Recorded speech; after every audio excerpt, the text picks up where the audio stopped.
This is Bratislava. Once it was the most important economic and administrative center of the Kingdom of Hungary, and now it is the capital of independent Slovakia. While sitting on the Danube River, surprisingly close to the border of Austria, it is only about 50 kilometers away from Vienna and about 160 away from Budapest. This makes it the only national capital that borders two countries. And as of November 2018, the population of Bratislava is about 450,000 people. As such, it is one of the smallest capitals in Europe, and considering its proximity to the much larger and historically prominent neighbours, it is often very overlooked by tourists and historians alike. But the historical depth is great, and there's much we can learn about European culture and history by diving in. Oldest written evidence points out that the area around the Danube in today's region of Slovakia was initially settled by various Celtic tribes. And about 2,200 years ago, it was the Boii tribe in particular which founded the first significant fortified settlement around Bratislava. The Boii were a Gaelic tribe of the later Iron Age who first appear in history in connection with their invasion of northern Italy, where their first settlements were made. In Bratislava of today, they are known for their minting of bioteks. Biotech was the name of a person, presumably a king, who appeared on these coins. And you can see a biotech sculpture in Bratislava near the National Bank of Slovakia. Some of the small hill forts, which were built in the 1st century BC, developed into important local economic and administrative centers. The area fell under Roman influence between the 1st and the 4th century and was made part of their border defense system, stretching along the banks of the Danube River. The Roman border was maintained in many places as a fairly permanent defensive line reinforced with numerous watchtowers, legion camps and forts, many of which turned into settlements later on. The Romans introduced grape growing to the area and began a tradition of winemaking, which survives to the present. The migration period saw the fall of the Western Roman Empire and subsequent settlement of its former territories by various tribes. The beginning of this migratory period is most commonly associated with the arrival of the Huns from Asia in 375. Starting in the 4th century, the Roman Empire could no longer resist attacks from various tribes, and its frontier started to collapse along the banks of the Danube in 370. The Hun Empire dissolved shortly after Attila's death, and the vacuum he left behind was quickly filled in by various people, including the Slavs. So it is speculated that the Slavs settled the lands abandoned by Romans and Germanic tribes fleeing the Huns, as a result becoming the largest European ethno-linguistic group. The Slavs were initially united in what came to be known as Samos Empire, existing between 631 and 658. It is often referred to as the First Slavic State. Successor Slavic states such as the Principality of Nitria and Great Moravia started the construction of the Bratislava Castle and other fortifications around the Danube. In the meantime, the Hungarian tribes, having left their territories east of the Carpathian Mountains, invaded and started to occupy the territories around 876. In a number of battles between July and August 1907, somewhere near Bratislava, the Hungarians scored their biggest victories. Historians traditionally put this year as the date of the breakup of the Great Moravian Empire. This event is also referred to as the Battle of Pressburg, and it's considered one of the most significant battles in the history of Hungary. Pressburg was essentially the original name of the town constructed around the locale of Bratislava. Great Moravia left behind a lasting legacy in East and Central Europe, such as the Gagolitic script and its successor, Cyrillic, were disseminated to other Slavic countries, charting a new path in their cultural development. Pressburg developed as a key economic and administrative center on the Hungarian kingdom's frontier. The Mongols invaded Central Europe with 3 armies. One army defeated an alliance from a fragmented Poland, a second army crossed the Carpathian Mountains, and a third followed the Danube, defeating the Hungarian army at the Battle of Mohi on April 11, 1241. The devastating Mongol invasion killed half of Hungary's population, Many people in an attempt to save their lives escaped to the rugged landscape of the Carpathians. Only the biggest and most well-protected settlements managed to hold out. But the Great Khan died in December 1241, and upon hearing these news, all of his generals went back to Mongolia to elect his successor, and so hordes of Mongols withdrew, sparing Western Europe from incomprehensible disaster. Indeed, it's hard to imagine the repercussions on today's world had the Mongols not turned around. The period between 1241 and 1242 is arguably one of the most important moments for the formation of modern Western society. By the late Middle Ages, European society had already changed. Kings had lost a lot of influence, while wealthy landowners acquired significant power. And with self-defense considered imperative, each of them endeavored to build their own castle with or without the permission of the king, to protect themselves from future invasions. Overall, Europe started to modernize, and this was most evident in present-day regions around Slovakia, as it became one of the most urbanized regions of the Kingdom of Hungary. According to the decree of King Vladislaus II, 6 of the 10 most important towns in the Hungarian kingdom were located in present-day Slovakia. This period is also considered to be a golden age for the Hungarian kingdom, especially during the reign of Matthias Corvinus. But now there was a new enemy coming from the east once again, by the name of the Ottoman Empire. The army of Hungary won a number of significant battles, especially during the reign of Matthias. But this changed after his death, and during the crucial Battle of Mohacs in 1526, the forces of the Ottoman Empire, led by Suleiman the Magnificent, annihilated the Hungarian army. The Ottoman victory led to the partition of Hungary between the Ottoman Empire and the Habsburg monarchy, although the boundaries were not clearly defined, since the two powers were constantly contesting over them. And the region also practically lost all of its natural riches, especially gold and silver, which went to pay for the costly endeavors. The Turks also besieged and damaged Pressburg, but failed to conquer it. As a result, Pressburg was designated as the new capital of Hungary in 1536, after becoming part of the Habsburg monarchy. Between 1536 and 1830, 11 Hungarian kings and queens were crowned at St. Michael's Cathedral, and after the defeat of the Ottomans in Budapest in 1686, it became the capital of the Habsburg Kingdom of Hungary. Despite living under Hungarian, Habsburg and Ottoman administration for several centuries, the Slovak people succeeded in keeping their language and their culture alive. Pressburg flourished during the 18th century, becoming the largest and most important city in Hungary. The population tripled, many new places, monasteries, mansions and streets were built, and the city was the center of social and cultural life of the region. But the Hungarian crown jewels were taken to Vienna in 1783 in an attempt to strengthen the relations between Austria and Hungary, and as a result, the city started to lose significance, as Budapest became the new capital of Hungary. Bratislava's Old Town Hall has an interesting secret which often goes unnoticed: a cannonball stuck in the tower wall. It has been there since 1809, when Pressburg was bombarded by none other than Napoleon. Prior to this, it was in Pressburg that Napoleon signed a peace treaty with Austria. But the peace did not last long, however, and only 4 years later, Napoleon was again pestering Pressburg with countless troops and cannons. The 1809 siege lasted a month, during which the city suffered much damage. Yet Napoleon never managed to breach the city's defenses. Perhaps to commemorate the bittersweet victory, the inhabitants kept many of the cannonballs in the walls of their houses during repairs, and many can still be found around Bratislava's historic city center.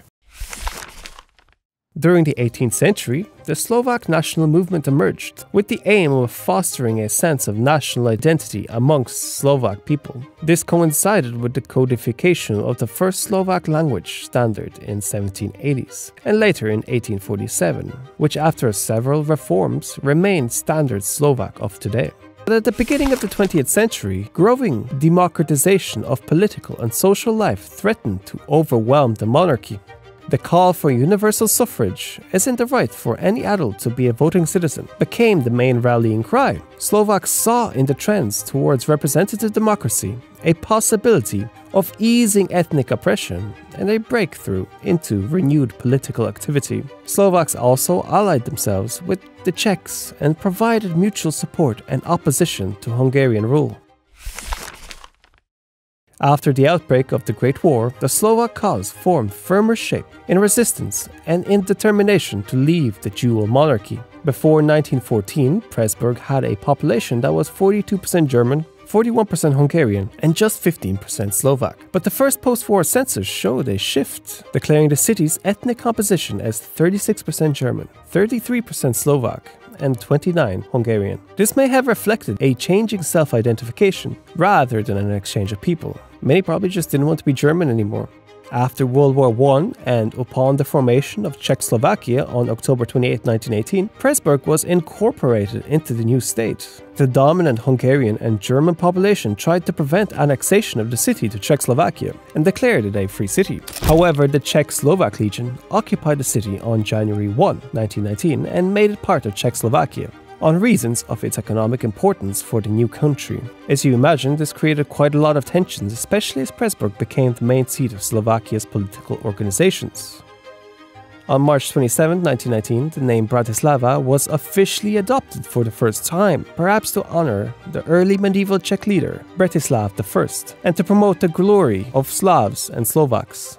Bratislava remained a multi-ethnic city, but with a different demographic trend. The proportion of Slovaks and Czechs increased in the city, while the proportion of Germans and Hungarians kept falling. The movement towards autonomy built up gradually from the 1920s, until it culminated. Very soon, history would present Slovak people with an opportunity for their own state. Why was Austria important to Hitler? It put him on the southern flank of Czechoslovakia, and Czechoslovakia was the key to the control of Eastern Europe. The German Chancellor Bismarck explained that years ago when he said, "He who would conquer Europe must first hold the bastions of Bohemia." And Bohemia was now part of Czechoslovakia. But Czechoslovakia was tough. It had a good army. It had good equipment. It had one of the finest munition plants in the world, the Skoda Works, which Hitler wanted very badly. Find excuses to take Czechoslovakia one piece at a time. He found his excuse in the Sudetenland, a portion of Czechoslovakia bordering Germany. Here lived some people of German origin, although they had never been a part of Germany itself. It is the last territorial claim I have to make in Europe. I have assured Mr. Chamberlain, and I repeat it here, that when this problem is solved, there is for Germany no further territorial problem in Europe. We want no Czechs. Peace. It wasn't peace. The Nazis hadn't merely got 3 million more souls under the German flag. By taking the Sudetenland, they had made Czechoslovakia defenseless. For in this territory lay the natural defenses, the mountain ranges, and a defensive line of forts considered even stronger than the Maginot Line. Without these fortifications, Czechoslovakia was disarmed, a ripe plum ready to fall into Hitler's lap. Within 6 months of declaring that he wanted no more territory anywhere, he violated the Munich Agreement, marched in, and took the whole of the Czech state. After the Munich Agreement, Nazi Germany threatened to annex part of Slovakia and allow remaining regions to be partitioned by Hungary or Poland, unless independence was declared. Thus, Slovakia seceded from Czechoslovakia in March 1939. Secession had created the first Slovak state in history, led by Joseph Tiso. While strongly influenced by Germany, it gradually became a puppet state. One of the most notable immediate changes was the expulsion of many Czechs and the deportation of Jews, as over the ensuing war, the Slovak government cooperated, deporting most of Bratislava's approximately 15,000 Jews. In total, at least 75,000 Jews were deported from Slovakia.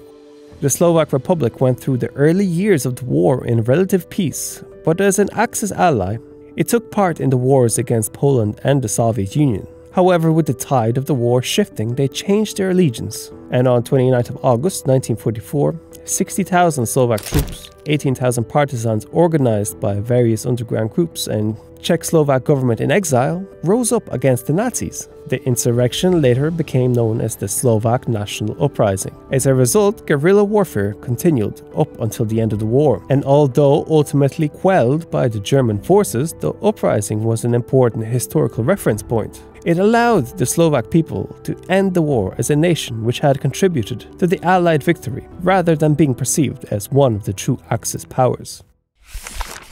After the Communist Party seized power in Czechoslovakia in February 1948, Bratislava became part of the Eastern Bloc.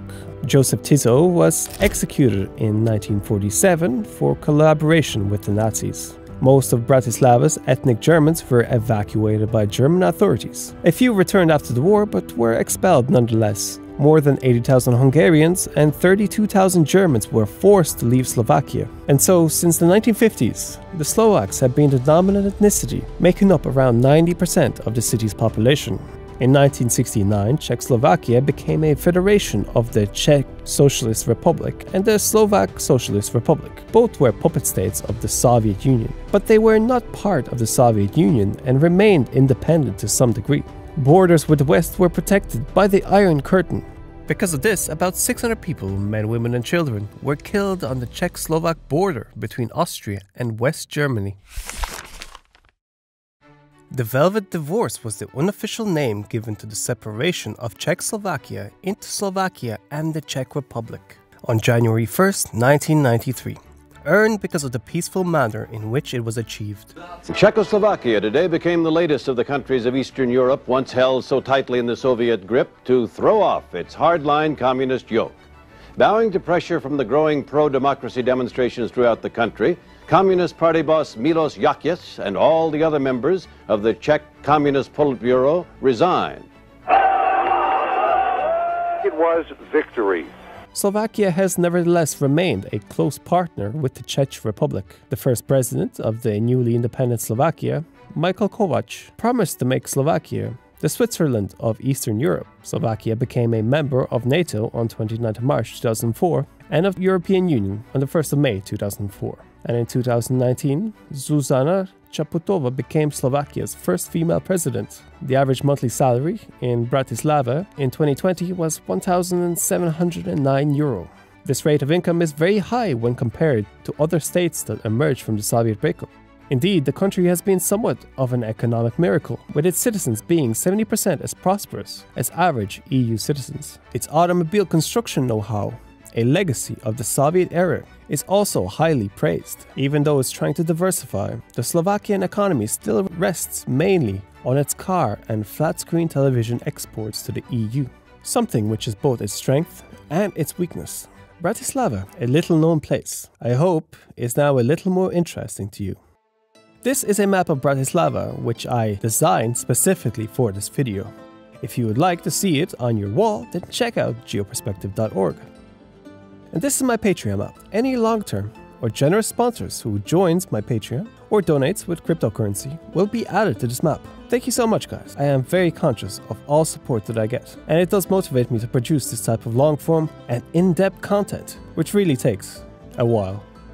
Now leave a comment for the algorithm by guessing where this footage was taken. GeoPerspective out.